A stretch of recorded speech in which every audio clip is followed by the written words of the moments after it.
Bonjour à tous, nous sommes le vendredi 6 mai 2016 et nous nous retrouvons pour une nouvelle émission de questions historionomiques avec mon ami Sébastien Le Tocard. Bonjour Sébastien. Bonjour Philippe Fabry. Alors Sébastien, aujourd'hui nous allons continuer à parler, je suppose, de Vladimir Poutine et sous quel angle allons-nous l'aborder? Vous supposez bien, je pense qu'aujourd'hui on va plutôt se consacrer à l'historique, à faire une sorte de rétrospective des guerres qu'a pu mener Poutine. Et donc, je voudrais simplement vous demander, dans un premier temps, peut-être de nommer, de faire une liste des guerres principales que Poutine a pu faire, et peut-être les prendre ensuite une à une et les expliciter, donner leurs raisons, leurs implications, etc., etc. Alors des guerres, effectivement il y en a plusieurs, il y en a dès l'arrivée de Vladimir Poutine en fait. On a d'abord ce qu'on appelait la deuxième guerre de Tchétchénie, qui a eu lieu donc en Tchétchénie, qui a été une reprise en main de cette région par les forces de l'armée russe. Ensuite, il n'y a pas eu d'opération militaire, on est encore dans la phase de repli de la Russie post-URSS, donc il n'y a pas eu d'opération militaire importante jusqu'en 2008, essentiellement des mesures de lutte interne contre le terrorisme. Le grand retour de la Russie sur la scène militaire, le premier grand retour, c'est la guerre de Géorgie en 2008, qui là a envoyé un signal assez fort. On en avait parlé dans des vidéos précédentes, notamment aux États-Unis, sur les nouvelles ambitions de la Russie de Poutine. Alors on y reviendra, mais c'est la première des nouvelles guerres de Poutine qui a montré un certain nombre de faiblesses de l'armée russe, qui ont encouragé Poutine à, à moderniser cet appareil militaire russe depuis 2008, c'est déjà un petit peu prévu en 2007. Ensuite, à nouveau une période d'accalmie, durant laquelle la Russie a continué à fourbir ses armes et, disons, à moderniser son appareil militaire là où il avait eu des faiblesses. Nous avons l'intervention en Ukraine, là qui est vraiment le début des opérations, selon moi, ne s'arrêteront plus désormais. Hein, on part vraiment dans le mouvement expansionniste. Donc, opération en Crimée, bien sûr, en Ukraine, avec les premières opérations donc, de guerre hybride. Et enfin, aux dernières nouvelles, nous avons eu l'intervention en Syrie à l'automne 2015, qui a consisté en la première expédition militaire russe hors de ses frontières depuis l'Afghanistan.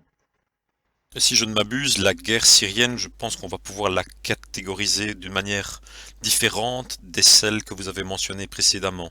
Je pense, elles ne sont pas tout à fait, elles ne défendent pas tout à fait les mêmes intérêts. Non, oui, ça va être l'occasion du débat, mais c'est toujours. Il y a aussi des points communs qu'on va pouvoir évoquer. Donc la Tchétchénie, pourquoi je sais qu'en 1994, enfin je parle à la Belge, hein, en Oui.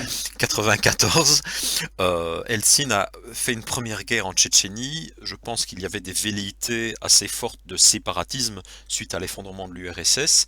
Alors quelles ont été les raisons de cette deuxième guerre en Tchétchénie? C'était 99-2000 si je ne Oui. m'abuse. Alors, il y a effectivement eu des velléités de séparatisme. On était dans les difficultés rencontrées par ces régions de Russie qui ont une forte majorité musulmane. Et c'est un petit peu, si vous voulez, ce qu'avait prévu, j'en avais parlé un petit peu, Hélène Carrère d'Ancos dans son bouquin L'Empire éclaté, qui datait des années 60, de la fin des années 70, si je me souviens bien, dans lequel elle expliquait que l'URSS finirait par éclater, d'où le titre, sous la pression de la démographie musulmane qui se présenterait, en plus, l'islam se présentant comme une alternative au modèle soviétique, au modèle communiste, donc ce qui générait des tensions, qui engendrerait du séparatisme. Ce séparatisme, on l'a vu à l'œuvre finalement essentiellement dans l'éclatement de l'URSS elle-même, qui n'a pas eu lieu pour ces raisons-là, mais qui a permis à des pays à majorité musulmane, le Kazakhstan, le Kyrgyzstan, enfin tous ces pays, d'origine, qui ont un marquage ethnique turc très, très prononcé, qui ont obtenu leur indépendance, à l'Azerbaïdjan aussi. Mais il y a des régions de Russie périphériques, comme la Tchétchénie ou le Daghestan, où cette, cette indépendance ne s'est pas faite puisqu'ils sont maintenus dans la Fédération de Russie. Donc ils ont eu à leur tour des velléités d'indépendance qu'ils ont tenté de rechercher. Donc ça a donné effectivement lieu à cette première guerre de Tchétchénie, qui a été une guerre.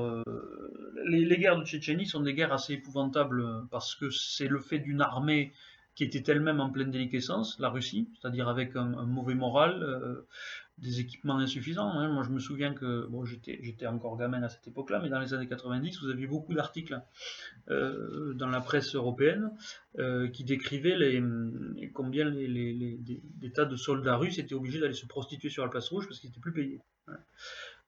Donc c'était une armée en pleine déliquescence, qui sont en général pas les armées les mieux contrôlées, les mieux maîtrisées par leur encadrement, lorsqu'il s'agit d'aller faire la guerre. Donc qui se sont livrés à beaucoup de pillages et de violences gratuites. Donc cette première guerre de Tchétchénie a été un fiasco, n'a pas permis à la Russie de rétablir sa mainmise sur cette région-là. Et ces années finalement entre 1994 et 1999 restent perçues dans l'esprit russe comme vraiment le creux de la vague, totalement, hein, c'est-à-dire une déliquescence depuis la chute de l'URSS jusqu'à cette période-là, avant la reprise en main par Vladimir Poutine en 1999. Donc cette guerre de Tchétchénie, c'est elle qui a permis justement à Poutine d'asseoir son pouvoir initialement. Parce qu'à l'origine, dans les années 90, Poutine il a eu une carrière. Il a d'abord été, je ne sais plus s'il était conseiller ou adjoint au maire de Saint-Pétersbourg. Enfin, il était dans cette mouvance-là, ce parcours-là, après être sorti du KGB. À la fin, donc il a grimpé jusque dans les cercles de pouvoir autour de Yeltsin. Et il a réussi à devenir, il a été nommé directeur du FSB, donc qui est le successeur du KGB. Donc finalement, il est arrivé à la tête de l'ancienne institution pour laquelle il travaillait. Et donc à partir de là, il a cherché. Alors c'est un petit peu compliqué, c'est difficile d'y voir clair à cette époque. Vous aviez des partis qui se disputaient, avec notamment un homme qui était un oligarque très puissant qui s'appelait Berezovski, un personnage très trouble, qui aurait aidé Vladimir Poutine à grimper, mais Poutine n'était vraisemblablement pas son premier choix. Il y en avait un autre qui s'appelait Lebed, je crois. Et donc, ce qui s'est passé, en fait, c'est que Vladimir Poutine, et à travers lui le FSB, les anciens cadres du FSB, voulaient faire revenir au pouvoir le KGB. En fait, c'est ça l'idée. Hein. C'était que l'URSS était effondrée, il fallait rétablir la colonne vertébrale de l'URSS qui était le KGB, donc il fallait revenir au pouvoir. Et à cette fin-là, la guerre de Tchétchénie, si vous voulez, la Tchétchénie, alors pour plusieurs raisons. D'abord, ça avait été vécu comme une humiliation, effectivement, cette espèce de territoire qui obtenait une autonomie de facto par les armes. Pour les anciens du KGB, c'était absolument inadmissible. Hein. Même les pays étrangers, que ce soit la Hongrie, la Tchécoslovaquie, avaient vu arriver les chars russes. Donc que ce soit une région de Russie qui après l'effondrement de l'URSS, qui avait déjà été mal vécu, obtienne une autonomie à la force des armes, ça c'était vécu véritablement comme une humiliation totale. Donc il y avait cette première motivation, si vous voulez, qui était que la grandeur russe avait été bafouée, qu'il fallait la restaurer. Bon. En plus, ça a été vu comme une opportunité de souder l'opinion publique derrière le gouvernement et de commencer à rétablir ce que Vladimir Poutine appelle, on a parlé, la verticale du pouvoir, c'est-à-dire l'autorité, la chaîne de commandement depuis le sommet de l'État jusqu'au à ses sujets, qui est la population russe. Alors,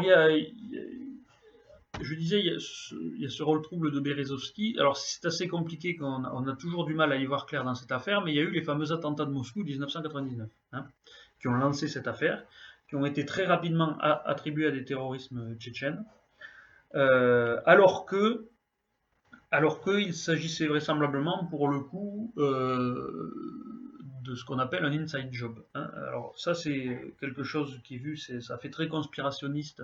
Mais justement, ce qui est amusant, c'est que le conspirationnisme, en général, voit beaucoup de complots de la part des États-Unis, hein, justement parce que beaucoup de théories conspirationnistes depuis 50 ans viennent du KGB. Hein. C'est un outil de propagande pour faire douter de l'autorité, de la légitimité des gouvernements occidentaux. Mais en vérité, on se souvient que s'il y a une institution qui est capable de mettre au point des complots et d'agir dans ce sens-là, c'est le KGB. Le KGB a une très vieille tradition de guerre médiatique contre les autorités naturelles occidentales, que ce soit les autorités politiques ou même les autorités religieuses. On se souvient que il y a eu un rôle trouble du KGB, notamment dans la création de la pièce Le Vicaire, hein, qui mettait en cause Pie XII, une collaboration de Pie XII avec Hitler, dont on sait qu'elle n'a pas été ce qu'on a cherché à en montrer. Hein. Mais c'était un moyen de discréditer la papauté, qui était un grand ennemi de Staline et par la suite de l'URSS, et qui est resté, notamment sous Jean-Paul II, qui a été un des artisans de la chute de l'URSS. Et on peut penser que s'ils ont été capables de le faire par le passé, ils sont encore capables aujourd'hui de faire la même chose. Alors, ils sont capables, et alors c'est pas simplement une question de capacité matérielle, parce qu'en plus, là, pour le coup, c'est pas des complots gigantesques, comme les gens qui défendent la théorie du complot qui est invraisemblable pour le 11 septembre. On peut pas envoyer des avions, tout ça. Non, là, c'était des bombes qui étaient posées, simplement, et on ne sait pas par qui. Donc là, c'est très facile de faire des inside jobs de ce genre-là. Et en l'occurrence, en plus, pour un des derniers attentats qui a été raté, le FSB a été pratiquement pris la main dans le sac. L'enquête a été étouffée, mais on retrouve des articles facilement. J'essaierai de mettre notamment un article de l'époque, hein, qui était sorti dans Le Monde à l'époque. Depuis, c'est plus discuté, on a oublié ça. À l'Ouest, on ne discute plus finalement la paternité pratiquement, à part quelques auteurs sérieux, Hélène Blanc, François Stom, des soviétologues et spécialistes de la Russie. Dans les grands médias, on ne discute plus, on dit les attentats tchétchènes. Bon, c'était vraisemblablement pas tchétchène, c'était l'incendie du Reichstag de Vladimir Poutine, quoi, hein. Ça a été provoqué par le FSB et très rapidement attribué aux Tchétchènes, pour motiver cette guerre de Tchétchénie et surtout pour souder le peuple derrière le pouvoir de ces membres du KGB qui arrivaient et faciliter l'élection de Vladimir Poutine. Petite parenthèse, vous dites que ce sont des attentats plus faciles ou des complots plus faciles à mettre en place. J'aurais envie de dire et d'ajouter, c'est nettement plus plausible, hein. On ne va pas faire évidemment un débat maintenant sur le 11 septembre 2001, mais moi, je veux dire, un argument tout simple, c'est de se dire que si vraiment ça avait été un inside job qui aurait été mis en place par George W. Bush, il aurait fallu maîtriser un nombre de paramètres absolument faramineux pour que ça fonctionne. Mais alors surtout qu'en soi, si vous voulez, quand on fait ça, et qu'on dit oui, le président américain a pu ordonner ça, déjà, en soi, ça veut dire admettre une part de la vieille propagande russe qu'on appelle le whataboutisme. Hein. C'est, enfin, plutôt dans le whataboutisme est un effet whatabout, hein, et à propos d'eux, en fait, c'est ce que disent les gens quand on leur dit, par exemple, oui, les Russes ont envahi la Tchécoslovaquie en 68 avec leurs tanks, et ils vous diront, oui, mais les États-Unis, ils ont fait ça en Irak, au Nicaragua, à l'île de la Grenade, d'accord. C'est-à-dire, c'est toujours essayer de mettre n'importe quel agissement coupable qu'on dénonce chez celui qu'on dénonce, expliquer que l'Occident fait la même chose, donc que c'est équivalent, c'est-à-dire c'est la recherche permanente d'une sorte d'équivalence, de relativisme moral entre les deux, comme s'il n'y avait pas une puissance qui était plus habituée à être agressive que l'autre, comme s'il n'y avait pas un ordre politique qui était plus éthique et plus moral que l'autre, Ça ne veut pas dire qu'il l'est absolument, ça veut dire qu'il l'est plus. Il faut quand même avoir une échelle de valeur. Et c'est ce que Reagan disait quand il disait que c'est la tentation de l'orgueil qui est de rejeter dos à dos les uns et les autres. Il disait ça à ceux qui, à l'époque, je fais une petite digression, mais sous Reagan, vous aviez tout un courant pacifiste. Et on sait d'ailleurs, c'était Boukowski, le dissident russe dont on avait déjà parlé à propos de l'Europe et de l'URSS, Boukowski qui expliquait dans un bouquin que le pacifisme à l'Ouest avait toujours été utilisé par le KGB pour tenter de désarmer politiquement l'Ouest, pour encourager les mouvements politiques qui prônaient un désarmement, etc. Pourquoi? Parce que tout désarmement unilatéral de l'Ouest favorisait la puissance russe, puisque eux, ils pouvaient continuer à s'armer. Donc pour ça, il s'agit toujours d'expliquer que l'autre est équivalent. Il faut toujours poser l'équivalence entre les deux, parce que si vous reconnaissez ou si vous laissez se développer l'idée de supériorité morale d'un modèle sur l'autre, alors vous avez plus de mal à défendre vos propres opérations. D'accord ? Donc, si vous voulez, les gens qui pensent que ce qui se passe, qu'en Amérique c'est aussi facile, par exemple, de faire un complot comme ça, un faux attentat, que ça l'est que ça a été en Russie ou en URSS, sont des gens qui assimilent le système KGB avec le système occidental. Bon, ce qui en soi est une abomination. D'un côté, vous avez un régime totalitaire et policier, de l'autre côté, vous avez des régimes démocratiques qui ont leurs défauts, mais qui ne présentent pas du tout les mêmes possibilités d'agir pour certaines agences. Et toute agence occidentale qui a un comportement désastreux, ça se voit tout de suite. Je veux dire, la CIA, je crois que c'est la CIA, oui, il y a 2-3 ans, qui a fait passer des armes au cartel de la drogue mexicain pour tenter de les suivre, et on s'est aperçu finalement que ces armes avaient servi à tuer des citoyens américains. Je ne sais plus si c'était des agents de la DEA qui s'étaient fait abattre ou quelque chose comme ça. Je veux dire, c'est sorti dans les 2 ans. C'est le genre de choses qui sort dans un pays démocratique. Donc voilà, donc expliquer que il peut y avoir les mêmes complots en Occident qu'à l'Est, c'est-à-dire en Russie poutinienne, ce n'est pas vrai, parce que vous avez un système politique et un système juridique qui n'est pas équivalent. D'accord, c'est pas équivalent. Donc, ça satisfait sans doute les tendances paranoïdes de certaines personnes. Et comme vous le dites, les États-Unis ne sont pas, comment dire, ne sont pas totalement blancs, c'est évident. Mais le fait de pousser le relativisme et de vouloir les mettre sur le même plan, et surtout disculper la Russie en disant oui mais, que ce soit vrai, que ce oui mais se vérifie ou pas, ça ne disculpe pas, ça n'excuse pas malgré tout ce que la Russie peut non, faire. tout à fait, mais parce qu'en plus, les gens qui défendent ce genre de théorie, si vous voulez, ce sont souvent des gens qui ont un sens de l'absolu. C'est-à-dire, paradoxalement, ils veulent expliquer tout le temps que finalement, les États-Unis font la même chose, par exemple, que la Russie. Mais en même temps, pour eux, les États-Unis est le mal absolu et la Russie, c'est bien. C'est ça ils sont un petit peu dans cette schizophrénie. Et moi, je suis marqué par le fait qu'il y a beaucoup de gens qui commentent mes vidéos, notamment.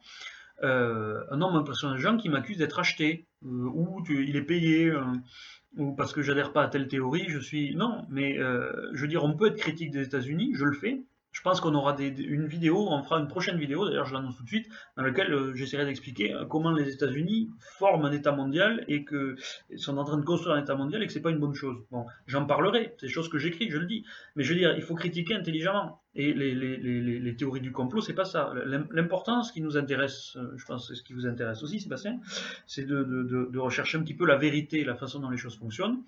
Et au niveau de tout le monde, que ce soit pour les États-Unis ou que ce soit pour la Russie. C'est pas de dire qu'il y en a qui sont bons ou mauvais, surtout que après ça n'empêche pas de voir que à l'instant T, il vaut mieux être de ce côté que de l'autre, parce que pour des raisons diverses qu'on a déjà pu évoquer ou qu'on continuera d'évoquer. Je vais faire un dernier commentaire, et puis on viendra à la Tchétchénie, Oui. à la Géorgie, etc. Mais je pense que beaucoup de gens ne comprennent pas le rôle, à mon sens, essentiel des États-Unis depuis plusieurs décennies, et que je pense qu'on pourrait comparer ça à la Pax Romana en quelque sorte. Il y a quelque chose Et comme ça. il y a beaucoup de gens qui disent qu'il y a eu un complot américain pour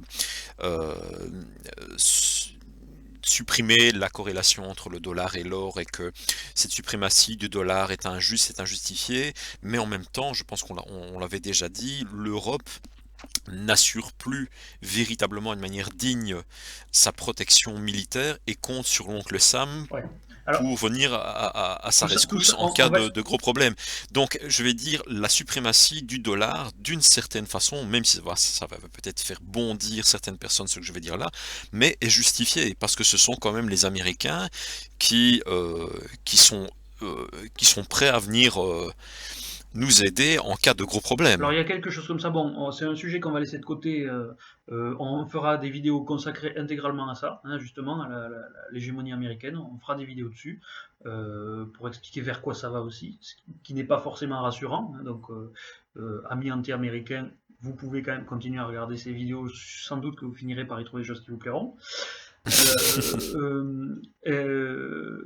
Bon, d'autant que le privilège du dollar, il a quand même pris un coup avec la création de l'euro. Enfin bref, donc on revient à Poutine, on revient à la Tchétchénie. Donc, ces attentats tchétchènes ont permis de justifier une guerre en Tchétchénie, qui elle-même a été assez monstrueuse. J'ai plus le bilan humain. Alors il y a des fois des gens qui disent oh, ça fait 100 000 morts, je crois pas. Peut-être que les deux cumulés, oui. En tout cas, ça a fait beaucoup de déplacés, ça a fait d'énormes dégâts matériels. Et ça s'est soldé par effectivement la reprise en main entre guillemets réussie de la Tchétchénie, qui est une reprise en main en même temps un petit peu à la romaine, si vous voulez. C'est-à-dire que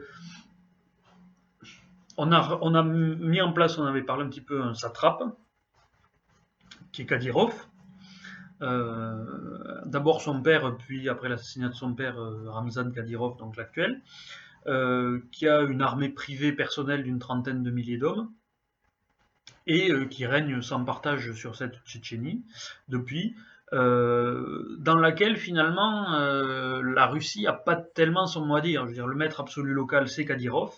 Kadyrov est un vassal de la Russie et vraisemblablement précisément un vassal de Vladimir Poutine. Je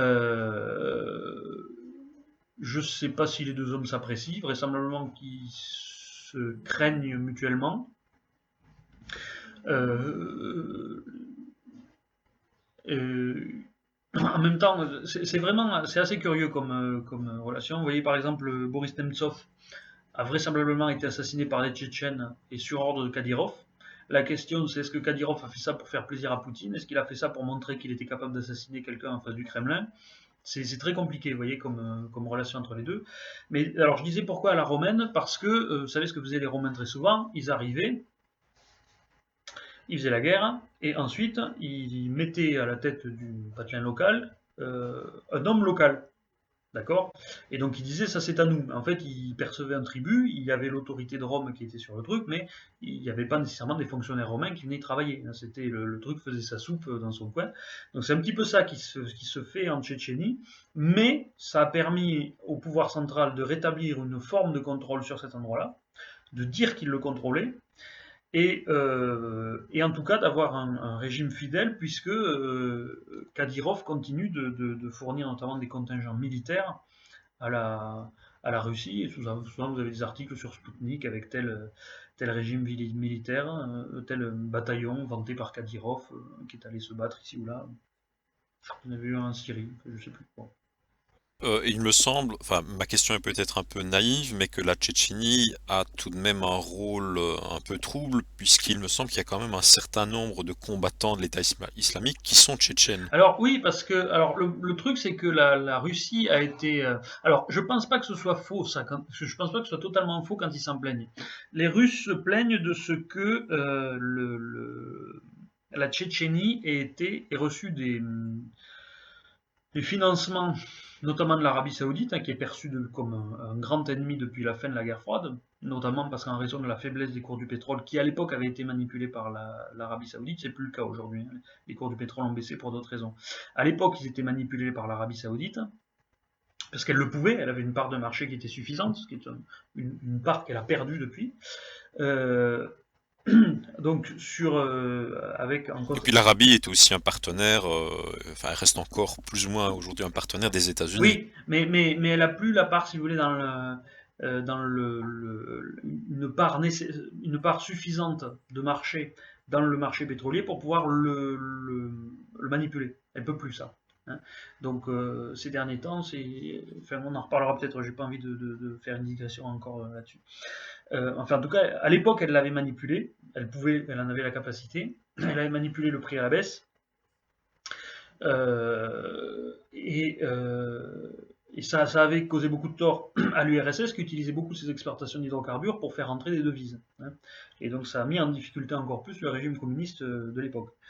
Mais en plus, l'Arabie Saoudite a financé des groupes wahhabites, donc islamistes, en,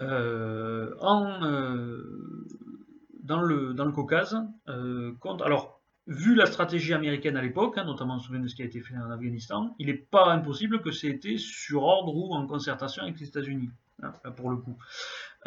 Et donc, effectivement, ça a développé le wahhabisme là-bas en Tchétchénie, qui était jusqu'ici un peuple pas particulièrement violent, hein, depuis dans l'histoire, hein. C'est vraiment quelque chose, des peuples bergers qui sont devenus violents assez récemment. Ça s'inscrit d'ailleurs dans cette montée soudaine de l'islamisme qu'on a déjà évoqué dans la vidéo précédente. Et donc ce qui s'est passé, c'est que Kadyrov, lui, il s'est mis à découper les wahhabites. D'ailleurs, il a fait, sa propagande joue beaucoup sur le fait que lui décapite les décapiteurs, en fait. Il décapite les wahhabites. Et je crois qu'il y a un an, il avait publié les photos d'un chef wahhabite local qui avait été pris par ses hommes et décapité. Et donc du coup, effectivement, après la reprise de contrôle et l'arrivée du régime de Kadyrov, vous avez des combattants islamistes qui sont allés se battre à l'extérieur. Vous avez je crois que les frères, ceux des attentats de Boston, les frères Tsarnaev, étaient des Tchétchènes d'ailleurs, me semble-t-il. Et vous en avez beaucoup qui sont allés se battre pour l'État islamique aussi.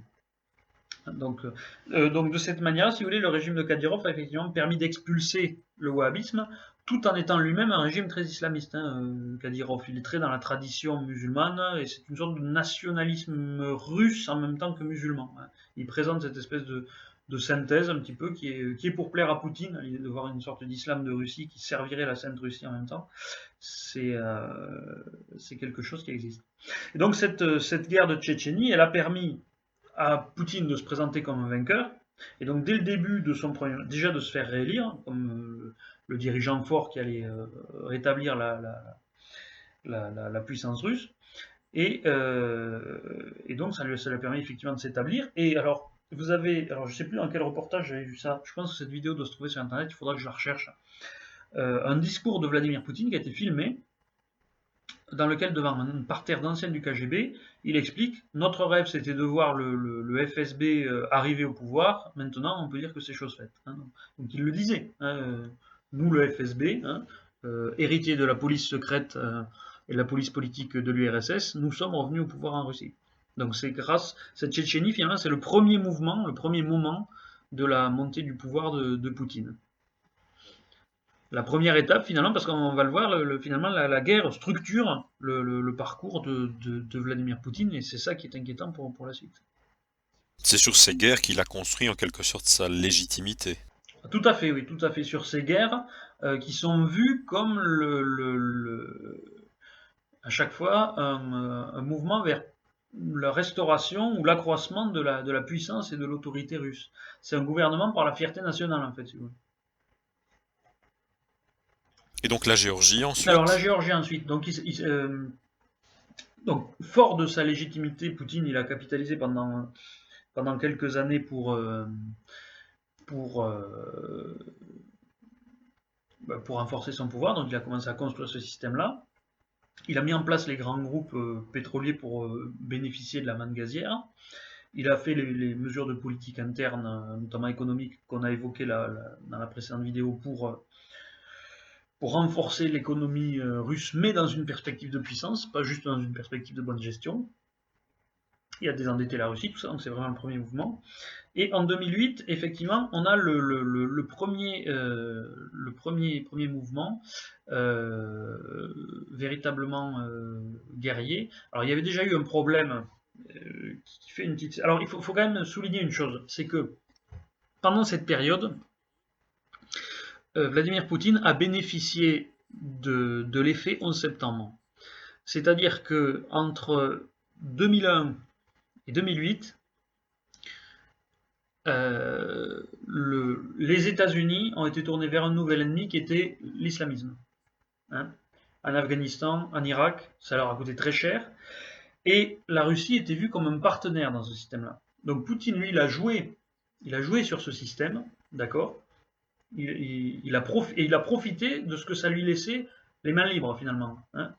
Ce qui avait été dit d'ailleurs à l'époque, hein, parce qu'il s'est dit super, moi je me suis présenté comme champion contre l'islamisme en Tchétchénie, maintenant c'est eux les victimes du terrorisme, et donc finalement il a eu 7 ans de calme pendant lesquels il a pu faire ce qu'il voulait en Russie. On l'a pas trop embêté. Et il en a bénéficié pleinement pour faire ce que je viens de dire. Et je crois que c'est en 2007 qu'il a commencé à décider de moderniser l'appareil militaire russe. Et en 2008, il a dû quitter le pouvoir parce qu'il ne pouvait pas faire un mandat supplémentaire. D'accord. Donc il a mis en place cette espèce de système dans lequel il devait pivoter avec Medvedev. Donc, alors, les choses sont un peu plus compliquées que ce qu'on croit. Ça ne veut pas dire que juste Poutine tenait tout et qu'il n'y avait pas de danger avec Medvedev. Il mettait quand même Medvedev un poste au-dessus. Medvedev, c'est pas exactement la même vision. C'est une vision. Alors c'est proche, hein, ils sont pas ennemis. Mais disons, il y a une vision un petit peu plus libérale, un petit peu plus ouverte sur le monde, un petit peu plus la puissance dans la paix, je pense. Hein. C'est-à-dire redevenir une puissance centrale, mais avec, je pense, moins de brutalité, hein, du fait que Medvedev a une formation d'avocat à la base, hein, c'est un civil, alors que Poutine, lui, est un militaire du KGB. Hein. Donc c'est pas la même mentalité, si vous voulez, la même approche des problèmes. Donc malgré tout, on a senti, alors en même temps, ça a eu deux effets. Donc à la fois Poutine, pendant ce temps, obtenait quelques années de calme de plus en tant que Premier ministre, parce que Medvedev a donné à l'Occident l'impression que la Russie allait s'ouvrir. Donc ça a été un bénéfice, finalement, Poutine a pu continuer à avancer masqué. En même temps, il a dû faire attention à une chose, c'était d'être bien celui qui conservait le pouvoir, hein, parce que le pouvoir, ça se perd, hein, c'est pas automatique.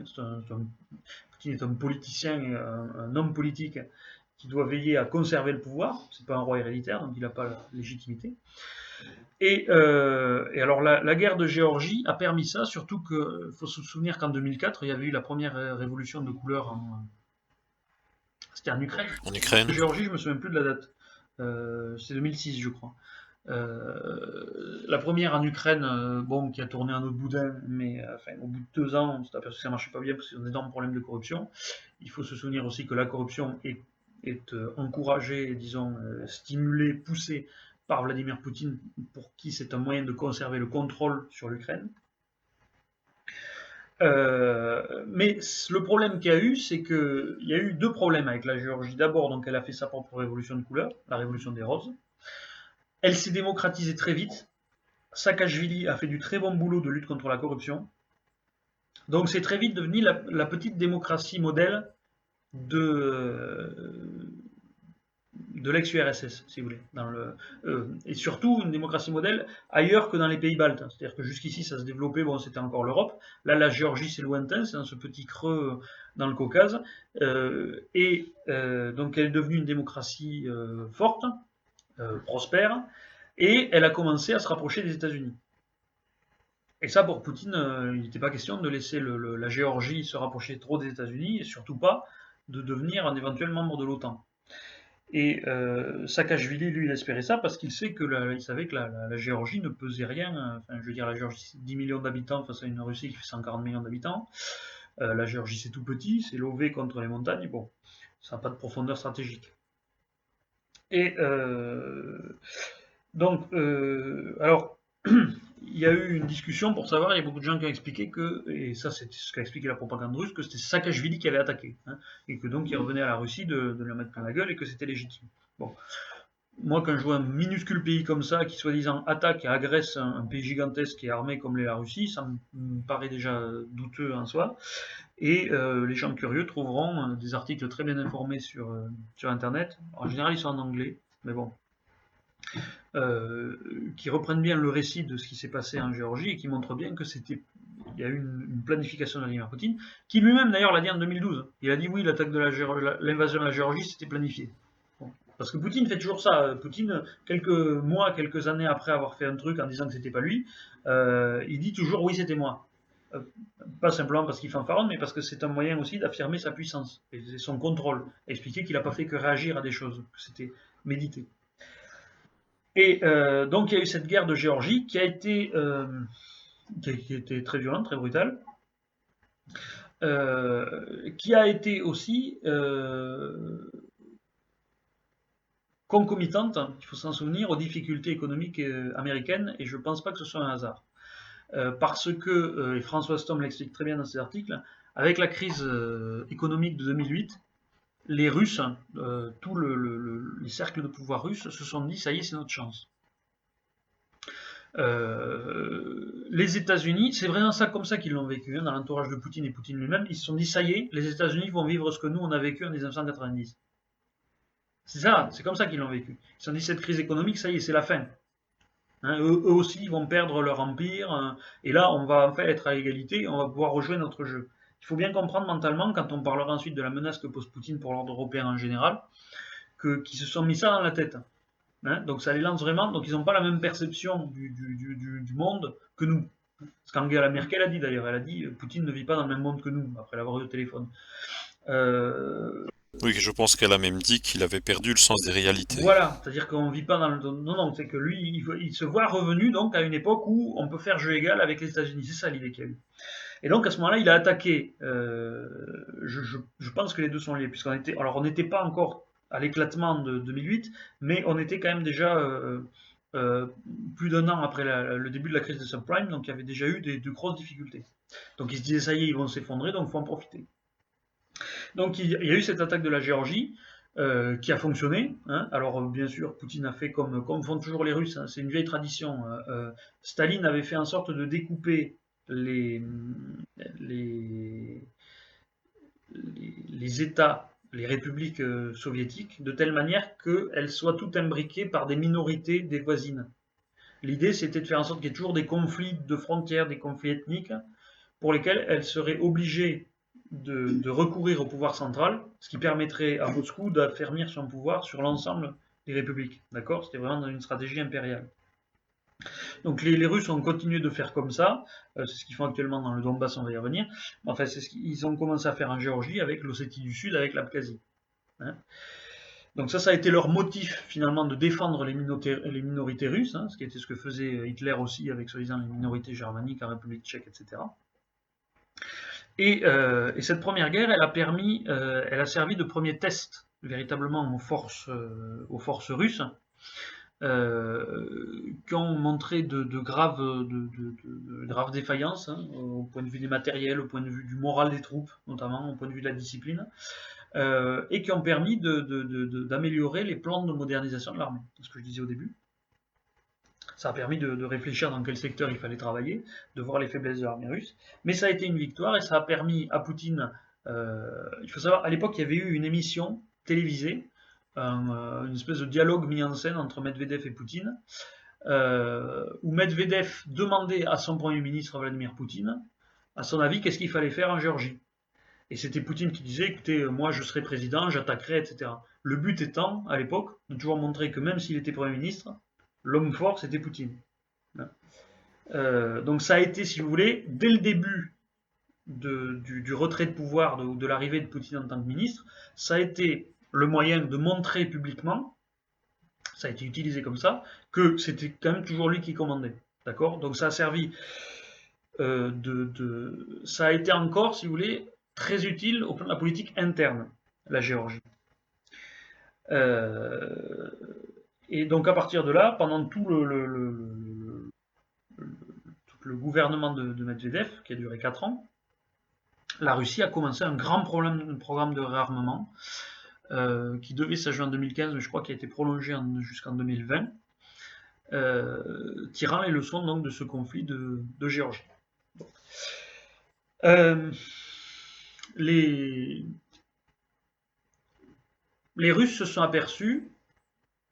Donc, si vous voulez, c'est ça. L'idée, c'est que depuis 2008, donc, la Russie, et surtout les cercles de pouvoir autour de Vladimir Poutine et Vladimir Poutine lui-même, pensent que l'hégémonie américaine, c'est fini, elle est sur la fin, elle se désintègre, et la présidence Obama a pu leur donner l'impression, avec la façon dont il a été plus coulant avec l'Iran, l'assouplissement, le retrait d'Irak, d'Afghanistan, a pu donner l'impression effectivement que c'était un reflux, que finalement, cette décennie, c'était à la puissance américaine ce que la décennie des années 90 a été à la puissance russe.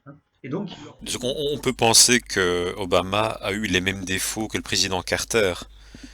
C'est surtout ça, je crois, qu'il faut comprendre.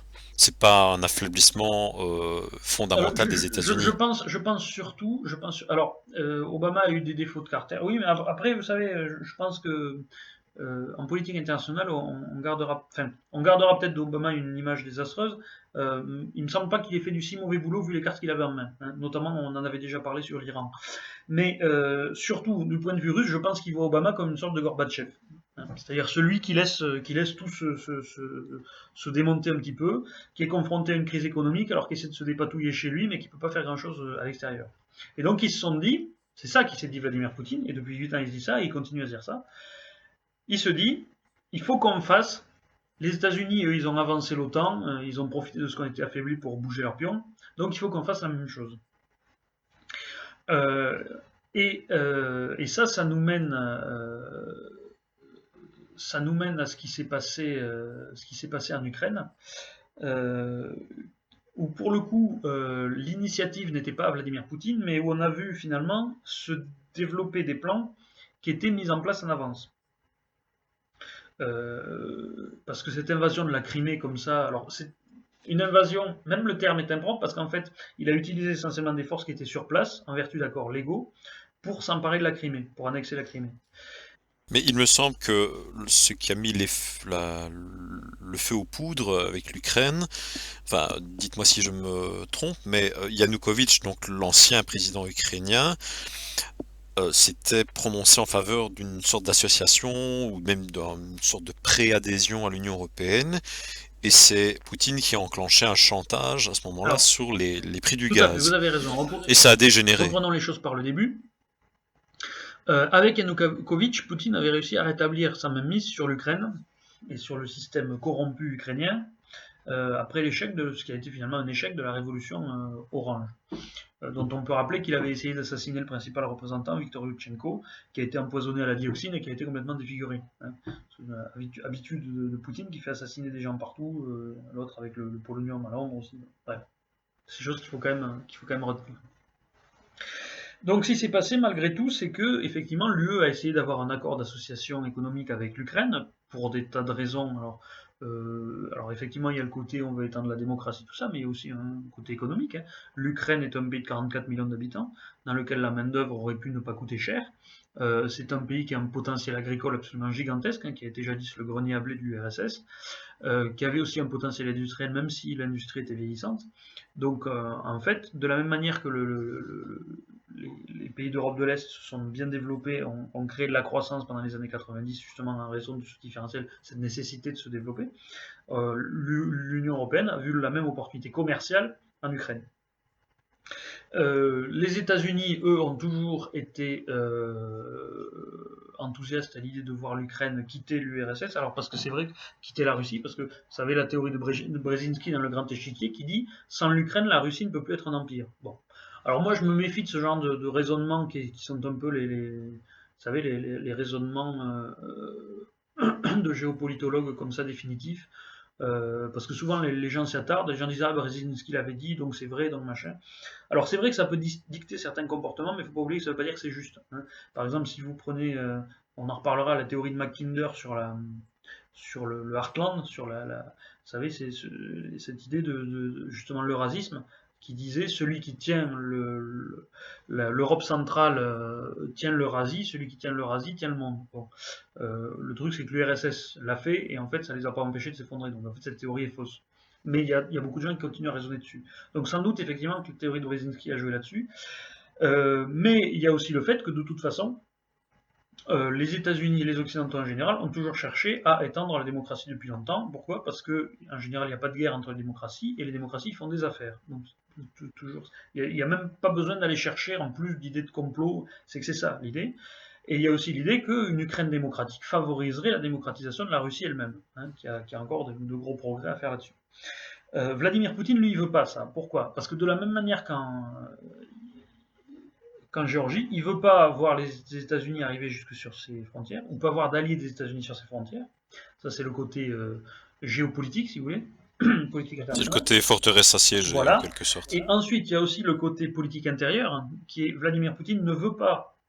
Parce que la Géorgie, encore, c'est un petit pays. Mais l'Ukraine, c'est un grand pays. 44 millions d'habitants, ça fait du monde. Et les États baltes aussi, c'est des petits pays. Mais la Pologne, elle n'est pas frontalière de la Russie, elle est frontalière de la Biélorussie. L'Ukraine, par contre, est frontalier, il y a beaucoup d'échanges, puisqu'il y a toute une partie dans l'Est qui est russophone. Et donc, si l'Ukraine devient une grande démocratie apaisée et guérie de la corruption, ça va donner un très mauvais exemple, enfin, du point de vue de Vladimir Poutine, ça va donner un très mauvais exemple au peuple russe. Hein, parce que ça efface totalement l'idée qu'il faut un pouvoir fort en Russie. Si on voit que les Ukrainiens sont capables d'avoir une démocratie à l'occidentale, alors il sera évident par expérience que c'est possible aussi en Russie. Parce que ça, un des gros ressorts de la propagande russe aussi, c'est aussi que la Russie ne peut pas être dirigée comme un pays occidental, que la démocratie n'est pas une valeur universelle, et que la Russie doit avoir son propre système de démocratie verticale ou démocratie autoritaire. Hein. Ce qui est faux. Hein, la Russie a pas plus vocation à avoir une démocratie autoritaire que les autres. J'en avais pas parlé de ça, mais je fais une incise à ce propos-là. Euh, c'est que la Russie, si vous prenez son histoire sur 700 ans, elle suit exactement le même schéma que n'importe quel des grands pays d'Europe occidentale. C'est-à-dire que l'Angleterre, que la France, que l'Espagne, que l'Allemagne, qui est une sorte de trajectoire historique qui passe par la construction de l'État-nation et qui débouche systématiquement vers la démocratie parlementaire. Et alors ça commence dans un monde un petit peu féodal qui se centralise sous la puissance d'une monarchie, qui va créer une première institution représentative qui lui permet de dépasser le régime féodal et de créer finalement l'embryon de la nationalité. Ça a été le cas avec le Parlement modèle en Angleterre en 1295, ça a été le cas avec les États généraux en France en 1302, ça a été le cas avec c'était les Cortés de Castille qui ont été les plus puissantes sous le règne d'Isabelle la catholique à la fin du XVe siècle. Ça a été le cas avec la création véritablement comme puissance délibérante et en particulier pour le choix des impôts du Reichstag en 1495 dans le Saint-Empire romain germanique, et ça a été le cas avec le Zemski Sobor qui était sous Ivan le Terrible, je crois que c'est 1549, qui était le même style à chaque fois où on rassemblait les trois ordres, l'église, les nobles, les bourgeois. Et tout ceci passe ensuite par une phase d'absolutisme monarchique, puis par une révolution, donc 1641 en Angleterre, 1789 en France, 1921 par là en Espagne, 1918 en Allemagne et 1905-1917 en Russie. Donc finalement, si vous voulez, la Russie aujourd'hui, elle a juste un petit peu de retard de quelques décennies sur ses voisins européens, en particulier sur l'Allemagne, parce que la France et l'Angleterre ont été les plus avancés, ils y sont arrivés 200 ans avant les autres. Mais la Russie, elle en est à peu près là. Donc la Russie, elle a une mentalité actuellement qui est celle qui était en France sous Napoléon, mais ça ne veut pas dire qu'à l'époque, on aurait pu dire ah, les Français, ils ne sont pas comme les Anglais, ils sont faits pour être dirigés par un pouvoir fort. Non, c'est pas vrai. C'est juste qu'ils n'avaient pas atteint le niveau, si vous voulez, nécessaire pour la démocratisation. Et les Russes en sont vraiment pas loin. Hein. Passer Poutine, ça devrait se faire. Ça aurait pu se faire si Nemtsov avait été élu dans les années 90, par exemple, hein, qui n'aurait pas été un président comme Vladimir Poutine. Bon, ça c'est pas fait. Donc tout ça pour dire, si vous voulez, que une des grandes affirmations à l'intérieur et à l'extérieur aussi, parce que c'est ce que vous voyez chez les soutiens de Poutine partout en Europe, qui vous disent oui, mais on peut pas critiquer la démocratie en Russie parce qu'ils ont leur démocratie à eux, c'est leur mode de démocratie, ils feront pas mieux parce que s'ils sont fait. Non, c'est pas vrai, c'est pas fait pour être comme ça. La Russie évoluera et elle va le faire comme les autres pays d'Europe. Il faut qu'il n'y aura plus Poutine. Bon. Donc ça c'est important et je tiens à souligner. Et donc si Poutine, et donc c'est pour ça que Poutine ne veut pas qu'il y ait une grande démocratie en Ukraine, parce que c'est un pays de 44 millions d'habitants, une grande démocratie donnerait, en miroir si vous voulez, serait une critique de ce qu'est la Russie. Donc tout l'intérêt de Poutine, c'est que s'il ne peut pas avoir l'Ukraine, il faut que l'Ukraine se désintègre. Donc là, il est dans cette stratégie-là depuis 2014. Il fallait surtout pas que cet accord d'association soit signé avec l'Union européenne, parce que Vladimir Poutine ce serait le point de départ, si vous voulez, d'une évolution favorable vers la démocratie de l'Ukraine. Parce qu'avec les contrôles et les exigences de l'UE, vous auriez eu une lutte contre la corruption qui aurait fini par déboucher, avec le soutien de toute l'Union européenne. Ça fait de la puissance quand même, ça fait de la puissance économique, ça fait de la puissance politique, qui aurait pu favoriser les gens qui auraient lutté contre la corruption, même si c'est très difficile. Et donc elle serait devenue cette grande démocratie. Donc Vladimir Poutine n'a pas voulu, donc double stratégie. Un, je récupère ma Crimée parce que... alors, juste rappel, oui. Donc Vladimir Poutine a d'abord fait du chantage à l'Ukraine. Yanukovych, qui est du camp pro-russe, a fini par céder en disant je laisse tomber sur l'Union européenne. Et forcément, tout un tas d'Ukrainiens qui eux espéraient que se passerait ce que redoute Vladimir Poutine, c'est-à-dire que l'Union européenne permette d'aller vers la croissance économique, le développement économique, la libéralisation, l'instauration d'un véritable état de droit, l'abolition de la corruption. Tous ces gens-là se sont vus floués, ont été frustrés et se sont dit ça y est, la révolution va encore nous échapper comme la révolution orange 2004. Et donc il y a eu effectivement le Maïdan qui a débouché sur la fuite de Yanukovych.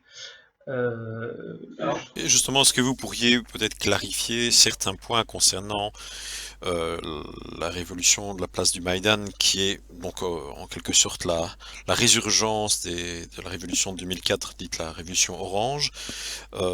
Certaines personnes, dont Olivier Berrouillet, que je pense que vous appréciez beaucoup, enfin évidemment quand je dis ça je suis un peu ironique, il parle souvent de mouvements néo-nazis parmi les mouvements nationalistes ukrainiens, et donc est-ce que vous pourriez un petit peu clarifier, parce qu'il semble que ces révolutions ukrainiennes soit une sincère et une très forte aspiration, effectivement, à se tourner vers l'ouest de l'Europe, et donc il y a véritablement un souhait à rentrer dans l'Union européenne, et effectivement, comme vous le dites, à un peu purger toute cette corruption, à instaurer une démocratie, plus de transparence, plus de liberté, etc. Là, si vous voulez, on a typiquement un problème de propagande. C'est-à-dire que vous allez avoir des éléments de vérité qui vont être utilisés et grossis pour donner une vision totalement déformée de la réalité. Il y a des néo-nazis en Ukraine. Et traditionnellement, les néo-nazis, enfin les nazis ukrainiens, sont des opposés aux bolcheviks. Il faut se souvenir quand même que dans les années... Alors j'oublie toujours les dates, c'est terrible. C'était la fin des années 1920, je crois, au début des années 1930, la grande famine ukrainienne, l'Holodomor, provoquée vraisemblablement par Staline pour affaiblir cette partie et s'assurer que l'Ukraine ne chercherait pas l'indépendance. Les Ukrainiens, comme beaucoup de sujets de l'Empire soviétique, ça a été le cas notamment des Baltes, ont vécu l'arrivée des troupes allemandes comme une libération. Et vous avez eu beaucoup de collaborateurs de la puissance allemande dans ces endroits-là. Parce que c'était des gens... Alors, il faut quand même se souvenir, c'était pas exactement la même chose, même moralement, si vous essayez de porter un jugement, c'était pas la même chose pour un Ukrainien et pour un Français de collaborer avec les Allemands. Le Français, c'était le membre d'un État démocratique, libre, un État de droit, failli, qui allait collaborer avec une puissance occupante totalitaire, alors que si vous alliez dans les pays de l'Est, c'était des membres de pays soumis à une puissance totalitaire qui collaboraient à une autre puissance totalitaire dont ils estimaient les avoir libérés. Disons moralement, c'était pas pire que les communistes d'Europe de l'Est qui ont collaboré avec le régime stalinien par la suite, avec toutes les horreurs qu'il a fait en Europe de l'Est, parce qu'il les avait libérés des nazis. Personne ne s'est libéré de quoi que ce soit là-bas, c'était deux régimes totalitaires. Mais vous avez eu donc une tradition nationaliste ukrainienne nazi ou néo-nazi qui est lié à cette histoire-là. Et qui effectivement est antisémite. D'ailleurs, il y a eu beaucoup de participation antisémite, bref. Cela dit, et alors ces gens-là effectivement sont actifs, ces gens-là ont été actifs notamment lors des combats au Maïdan. Pourquoi? Parce que souvent dans ces groupuscules-là, vous avez des gens qui sont entraînés au combat. Ça ne veut pas du tout dire que c'est la majorité. D'accord? On a présenté. Vladimir Poutine, si vous voulez, a saisi la présence de ces gens-là pour expliquer que le Maïdan, c'était une dictature fasciste, c'était une rébellion nazie contre Yanukovych. Ce qui est évidemment pas vrai, c'est complètement absurde. Ça ne veut pas dire qu'il faut nier la présence de ces gens-là. Mais il y a aussi beaucoup d'hypocrisie, y compris chez les poutinistes. Parce que Svoboda, par exemple, qui est présenté comme un mouvement d'extrême droite, voire néo-nazi, et qui est effectivement quelque chose de très nationaliste, ces gens-là ont été reçus par le Front National français en, je ne sais plus quelle date, je crois que c'est 2011, ou c'était par là. Oui, c'était déjà à l'époque où Marine Le Pen avait pris la tête du truc. Non, ça devait être 2013. Et donc avait été présenté, il y avait un partenariat qui devait être signé avec le Front National. Et depuis qu'il y a eu la révolution en Ukraine, Marine Le Pen nous explique que Svoboda sont des nazis. D'accord? Donc retournement complet pour suivre la ligne de la propagande poutinienne. D'accord? Parce que maintenant le Front National est acheté par la Russie, donc il faut dire du mal de Svoboda. À l'époque, ça leur posait pas de problème. Bon, ça change pas que Svoboda est extrême droite, comme le Front National, si vous voulez. Mais ça n'en fait pas nécessairement des nazis. Mais donc, il y a eu cette utilisation, effectivement, qui permet toujours, alors à des fins de politique intérieure aussi, de justifier, parce que la lutte contre le nazisme, c'est pas juste comme la réduction à Hitler, c'est pas juste la réduction à Hitlerum qu'on utilise en général en Occident. Ça renvoie à toute la mythologie de la Grande Guerre patriotique, etc. Donc ça justifie une intervention militaire en Ukraine, au moins partielle. D'accord? Bon. Donc en fait, c'est ça qui s'est passé. Alors, donc il y en a sans doute quelques néo-nazis qui sont minoritaires complètement et qui ne sauraient être pris en exemple et mis en avant pour donner une illégitimité à ce mouvement du Maïdan qui, avant tout, pour l'essentiel de la population et de la jeunesse, est une recherche de l'état de droit et de la démocratie que promettait l'Union européenne. Quand vous êtes néo-nazi, votre grand truc, c'est pas l'Union européenne en général. C'est pas Conchita Wurst, etc. Le kiff du néo-nazi en général, c'est pas l'Union européenne. Donc ce mouvement qui est assez largement pro-européen ne peut pas être considéré comme néo-nazi dans son ensemble. Est-ce qu'il n'y a pas aussi un autre prétexte qui a été mis en avant euh, par Poutine? En fait, on constate que ces guerres ont toujours un côté, je vais dire, un aspect de reconquérir des territoires qui veulent trouver une autonomie ou qui veulent se détacher de l'ancien empire URSS. Et aussi, ici, le prétexte qui est utilisé aussi, c'est de protéger les minorités, Ah, c'est toujours ça. qui sont quand Alors, même très ce que je disais, conséquentes, russes, c'était russophones. ce que faisait Hitler aussi, sans arrêt aller protéger les minorités germaniques oppressées. Et alors pourquoi c'est utilisé?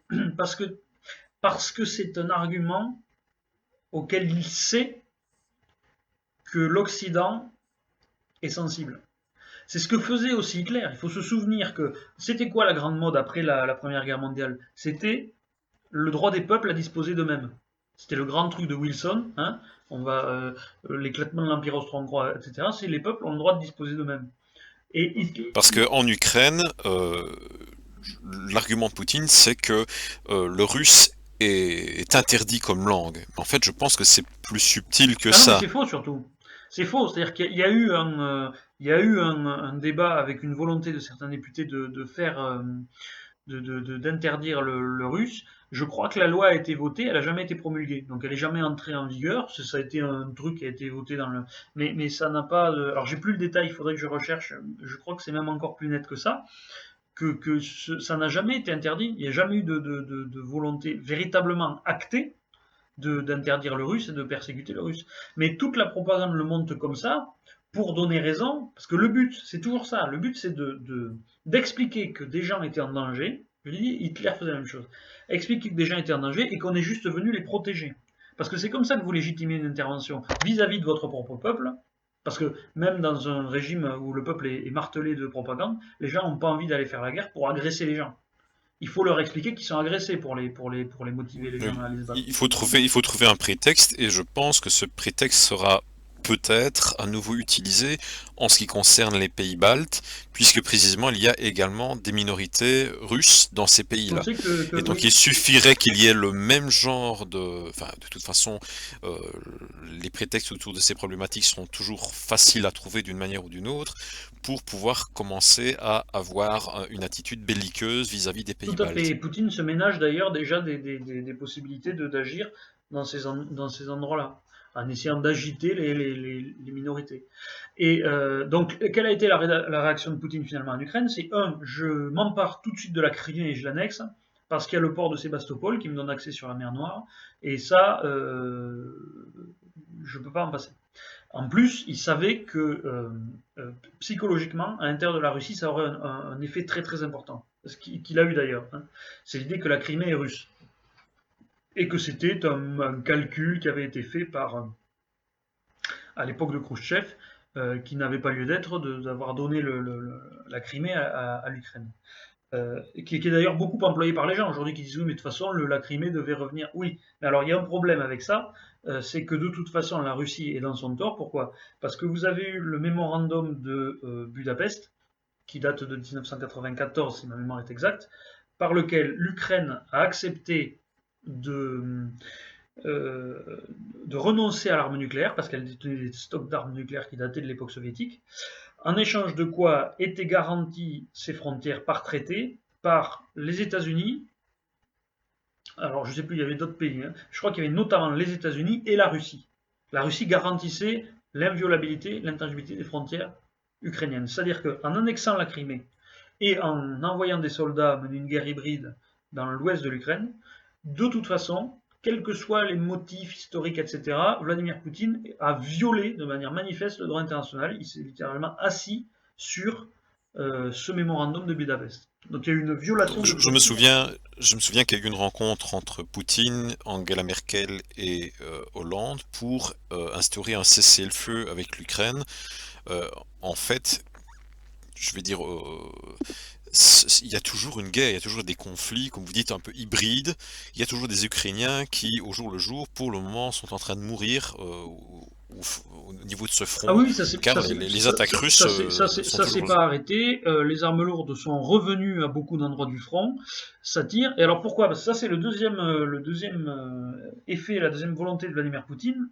Vladimir Poutine espère récupérer sur l'Ukraine son contrôle, comme il l'avait fait après 2004. Hein.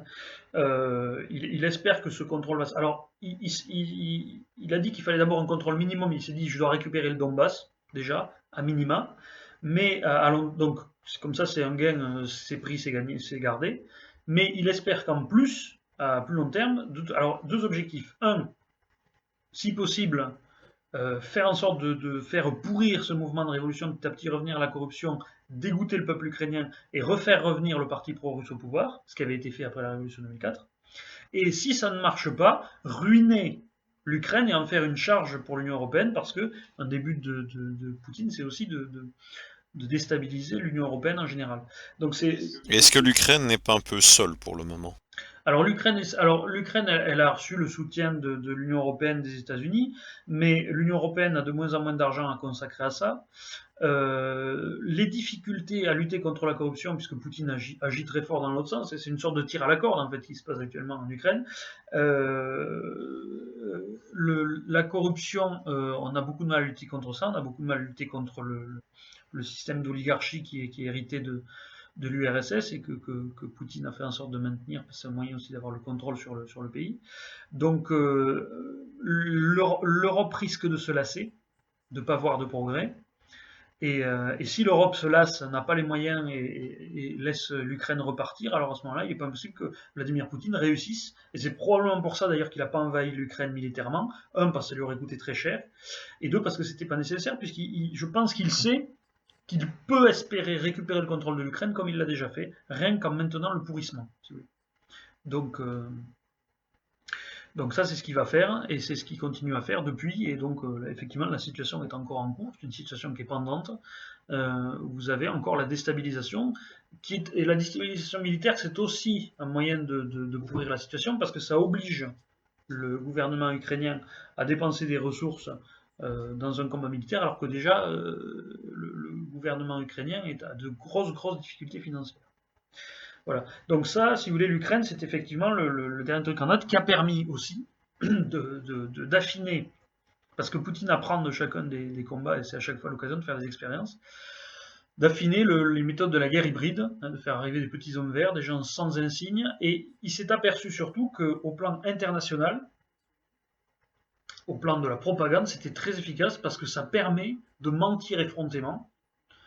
Normalement, en Occident, tout le monde devrait savoir, tout le monde devrait être d'accord pour dire oui, il a envoyé des soldats russes, oui, c'est scandaleux, etc. C'est une invasion, c'est une agression. Mais vous avez des tas de gens qui vous disent non, on n'est pas sûr qu'il a envoyé des gens. Et de toute façon, s'il a envoyé des gens. Vous voyez, donc ça développe une espèce de discours qui est il a envoyé personne. De toute façon, s'il a envoyé des gens, il a des raisons historiques. D'accord.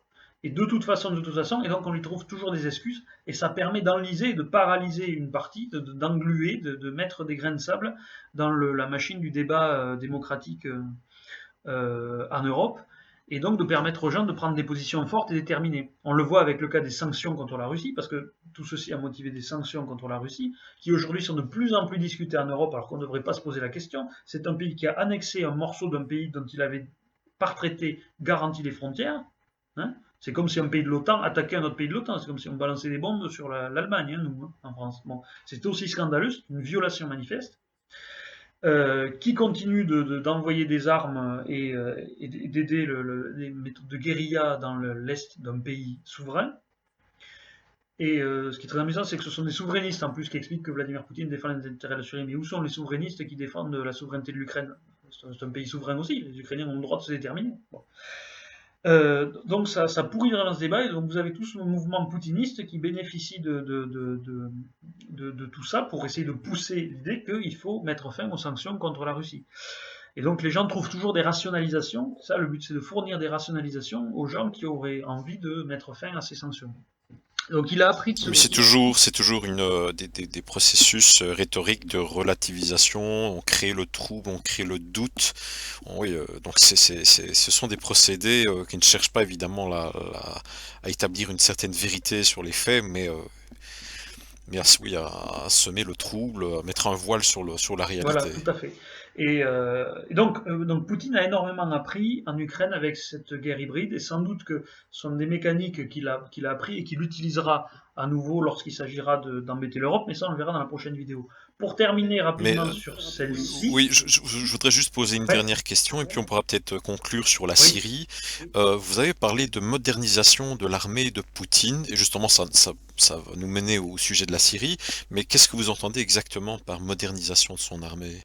Alors, il faut savoir que les budgets de l'armée russe étaient tombés au plus bas, que technologiquement, il n'y a pas eu de recherche et développement pendant au moins une grosse décennie en Russie, pendant que les Américains, les Chinois continuaient à développer leur système d'armes, hein. Et ce, alors même que les armements russes en soi, à la fin de l'URSS, avaient déjà un gros retard sur les armements américains, parce qu'on est toujours à l'idée qu'il y avait une espèce de parité militaire, même conventionnelle. En fait, c'était pas vrai, parce que même si au plan par exemple, les tanks étaient aussi gros, aussi blindés, avaient une aussi grosse puissance de feu à l'est qu'à l'ouest, tout ce qui était soviétique avait d'énormes retards en matière informatique notamment, en matière d'électronique, d'assistance à la visée, au tir, et donc ça fait que tout l'équipement soviétique était en fait très inférieur en qualité à l'équipement européen. C'était moins vrai pour les avions sans doute, mais pour les chars et un certain nombre de choses, ça s'est vu, on a pu le tester en grande nature avec la première guerre d'Irak, la guerre du Golfe.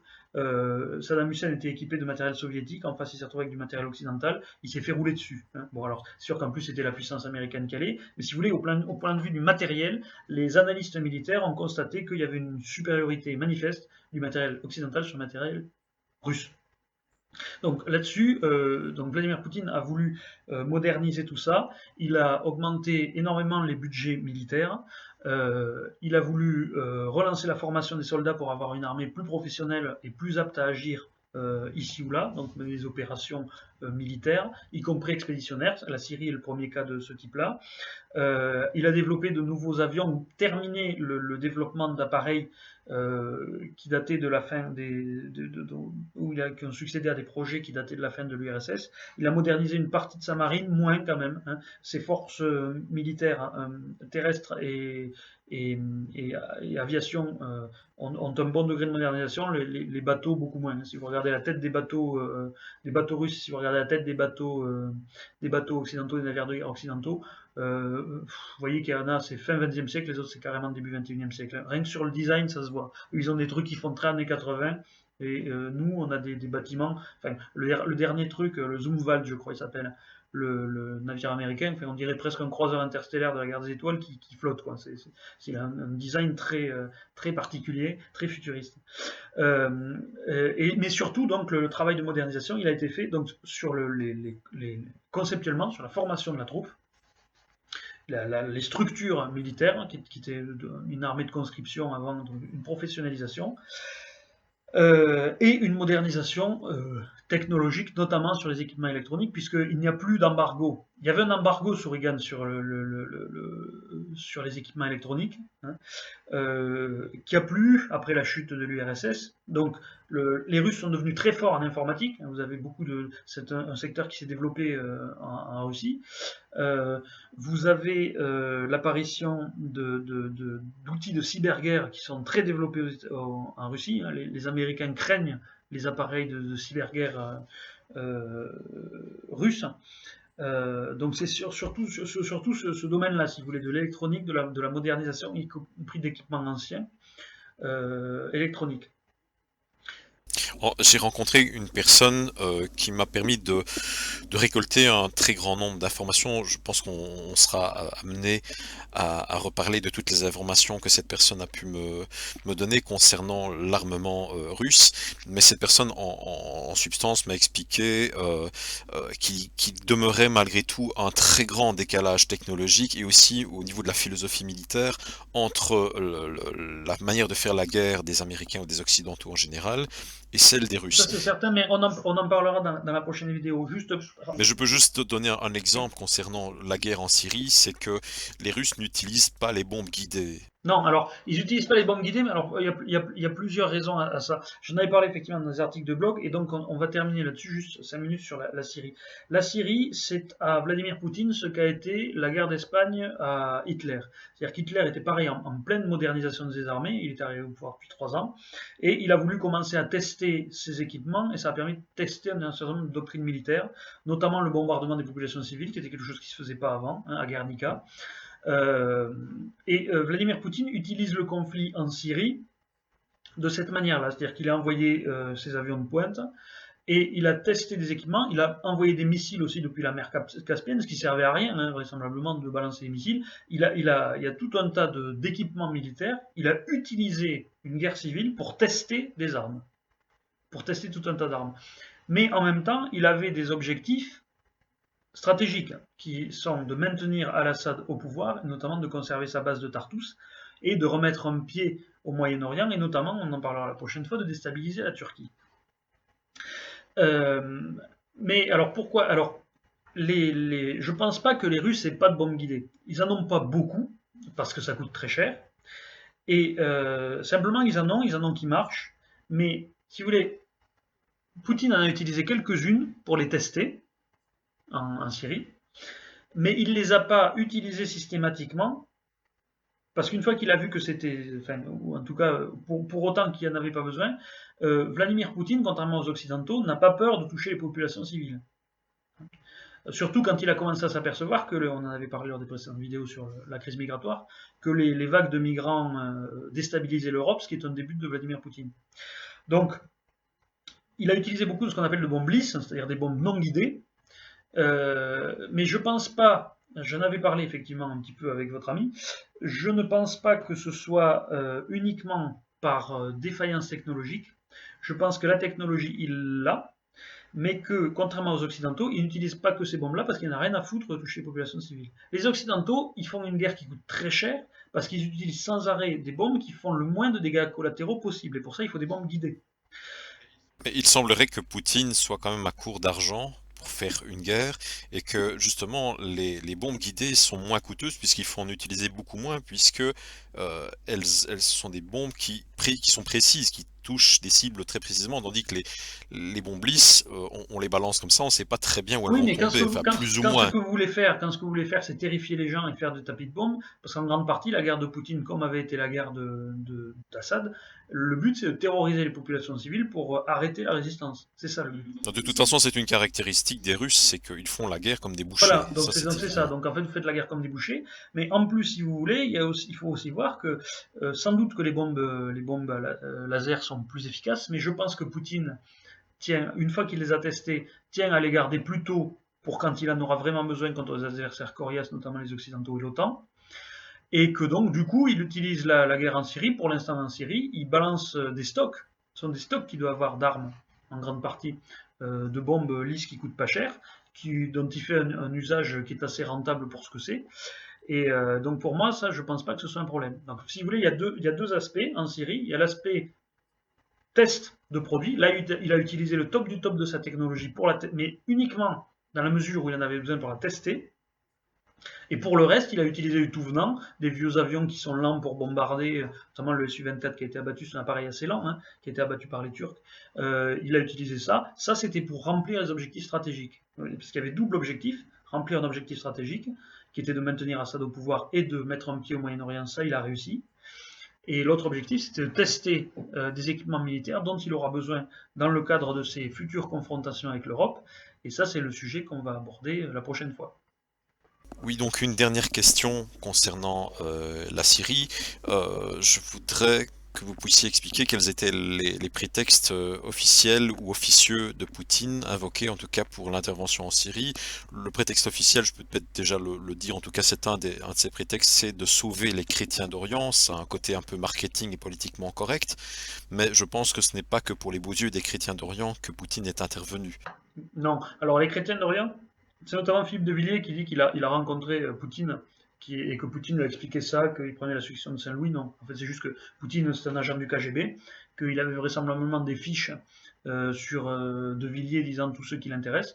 Et comme les agents du KGB ont l'art de retourner les agents occidentaux, ils ont développé des techniques pour ça. Il lui parle de tout ce qui est important pour lui, et donc l'autre, il est séduit, il dit ah ben oui, Poutine est génial. Non, en fait, Poutine, les chrétiens d'Orient, il s'en fout relativement, hein, comme tout ancien guébiste qu'il est. L'idée, c'était vraiment de garder le port de Tartous, d'éviter de se faire virer de Syrie, parce que comme je l'avais dit, la grande stratégie américaine contre la Russie redevenant agressive depuis 2008, ça a été de décaniller tous les anciens alliés de l'URSS, donc d'ouvrir Cuba, le dialogue avec Cuba, de dézinguer Kadhafi. Euh, et ça a été une tentative aussi de pousser au renversement d'Assad, même si la révolution elle-même, dans le cadre du printemps arabe, était naturelle. Et ça a été le but d'en profiter pour virer Assad. Donc le but, c'était véritablement de garder son port de Tartous, hein, qui est son seul accès sur la Méditerranée. Et ça a été, et donc de conserver Assad, qui est un allié, et qui est un gros client aussi, hein, donc ça c'est important, surtout à un moment où on l'avait mis sous sanction. Et il y a aussi le but de conserver, puisque je l'avais dit, il y a une dispute, hein, entre les États-Unis et la Russie pour essayer d'avoir l'alliance iranienne. Traditionnellement, depuis une dizaine d'années, avec tous les problèmes du nucléaire, les Russes ont été alliés et soutiens de l'Iran. Obama, en voyant renaître le danger russe, a pensé qu'il fallait mettre en place une stratégie pour détacher l'Iran de la Russie et donc faire de sortes d'opérations de séduction. C'est pour ça notamment qu'il a été, je l'avais expliqué dans notre vidéo, assez complaisant avec les vues iraniennes dans la région. C'était pas juste pour s'aplatir, c'était parce qu'il avait vraiment ce but stratégique de détacher l'Iran de la Russie. Et donc Poutine a voulu faire le contraire de ça, et pour ça il est allé défendre Assad, qui est un allié de l'Iran. Il a vraisemblablement proposé en novembre dernier à Khamenei de l'aider à faire enfin le bloc chiite qu'il voulait faire depuis la mer d'Arabie en Perse jusqu'à la mer Méditerranée. Donc c'est tout ça le but stratégique de Poutine, c'est de faire en sorte que ce Moyen-Orient soit si possible sous le contrôle russe, d'autant plus que Vladimir Poutine a espéré autre chose, c'était qu'en mettant le pied au Moyen-Orient, il pourrait avoir un moyen de pression sur les cours du pétrole, parce que Vladimir Poutine raisonne vraiment comme ça. Quand il y a un problème économique, il pense que c'est avec des deals avec des grandes puissances qu'il va réussir. Il ne pense pas que le problème, par exemple, de l'économie russe, si le prix du pétrole baisse, c'est qu'il faut que l'économie russe se développe et qu'il faut qu'elle se diversifie. Non, il va penser qu'il faut aller voir les autres producteurs de pétrole et faire un accord, une espèce d'accord pour manipuler les prix. C'est comme ça qu'il raisonne économiquement Vladimir Mais Poutine. c'est d'ailleurs ce jusqu'au boutisme dans sa manière de penser qui va certainement ruiner complètement la Russie. C'est sans doute ça qui va la ruiner, comme Hitler et Napoléon ont ruiné leur propre pays auparavant, et ça, ce sera l'occasion de lancer le débat lors du début de la prochaine vidéo. Tout à fait. À bientôt Sébastien. À très bientôt, Philippe Fabry.